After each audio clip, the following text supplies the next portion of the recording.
আমরা এখানে এখন বর্তমান মুর্শিদাবাদ জেলার নবগ্রাম থানার পাঁচগ্রাম অঞ্চলের আমরা এখন দেখতে পাচ্ছি সেরিকালচার ডিপার্টমেন্টের আমরা যেটা বলি থাকি তুঁত চাষ, সে তুঁত চাষকে কেন্দ্র করে আমরা যে রেশম চাষ এখানে আমরা পালন করে থাকি তার একটা প্রক্রিয়া।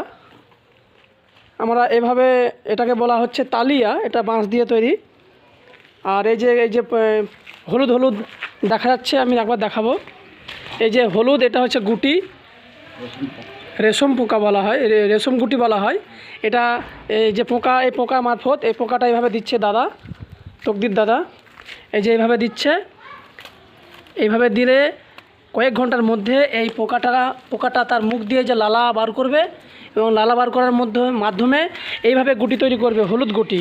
এই যে হলুদ গুটি, এই হলুদ গুটির মাধ্যমে তারা সে পোকাগুলো ঢুকে যাবে ভিতরে এবং যখন মানে রোদ্রে শুকাতে দেবে, তারপরে যখন গরম জল দিয়ে রেশম বার হবে এবং সেই রেশম দিয়ে আমাদের যে শীত প্রধান এলাকা, শীত প্রধান দেশ, সেখানে আমাদের শীতবস্ত্র তৈরি হয়।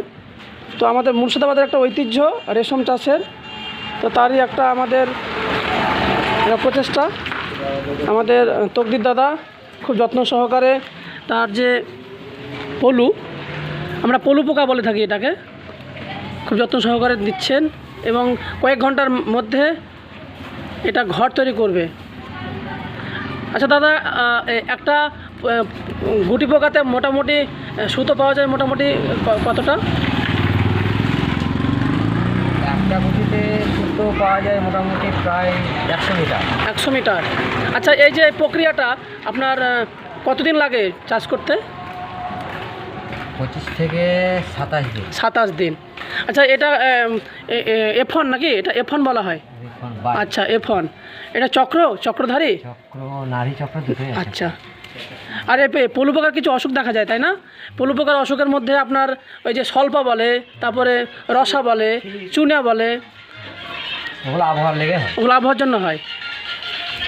তো আমরা দাদার কাছে শুনলাম পলুর বিভিন্ন রোগ আছে, তো দেখতেই পাচ্ছেন আপনারা কীভাবে দাদা যত্ন সহকারে দিচ্ছেন। আচ্ছা, খড়গুলো কেন দেওয়া হচ্ছে? লালাটা অল্প পরিমাণে কাটবে তার জন্য। আচ্ছা, ঠিক আছে, ধন্যবাদ দাদাকে। আমাদের মুর্শিদাবাদের একটা ঐতিহ্য রেশম চাষ।